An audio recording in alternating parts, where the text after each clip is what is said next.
Hello everyone, ఎప్పుడైనా చాలా simple and ఈజీగా ఈ పచ్చడి రెసిపీ ఒకసారి ట్రై చేశారా? లేకపోతే ఉంటే ఇమీడియట్గా రెసిపీ ట్రై చేయండి. మనం ఇక్కడ కొన్ని పోపు దినుసులు ఇంకా ఎండుమిర్చి యాడ్ చేసుకొని మనం ఒక పౌడర్ ప్రిపేర్ చేసుకున్నాము. పచ్చడికి అదే మంచి టేస్ట్ వస్తుంది. అండ్ బచ్చలాకు, టమాటో ప్యూరీ, పసుపు, ఉప్పు ఇలాంటివన్నీ యాడ్ చేసి వాటర్ అంతా బయటకు వచ్చి దగ్గర అయ్యేదాకా మనమైతే కుక్ చేసుకున్నాం. దీన్ని డీటెయిల్ ఫుల్ ఎక్స్ప్లెయిన్ వీడియో ఛానల్లో ఉంది. బిట్ టు బిట్ అంతా క్లియర్గా ఎక్స్ప్లెయిన్ చేస్తాం, వాచ్ చేయండి. ఇది ఇలా దగ్గరకు వచ్చిన తర్వాత మనం పౌడర్ చేసుకున్న మిక్స్చర్లోకి ఇది యాడ్ చేసుకొని మొత్తం ఫైన్ పేస్ట్లో గ్రైండ్ చేసుకున్నాము.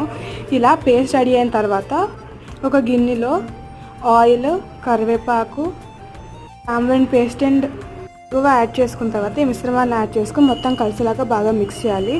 తర్వాత కొంచెం ఉల్లిపాయలు, కొరియాండర్ యాడ్ చేసేసుకొని కలుపుకున్న తర్వాత గిన్నెలో సర్దుకుంటే యమ్మీ అండ్ టేస్టీ పచ్చడి రెడీ అయిపోయింది. సో ఇదన్నమాట ఇవాళ video. Don't forget to watch the full video and subscribe to our channel. Thank you for watching. Bye bye. Have a great time.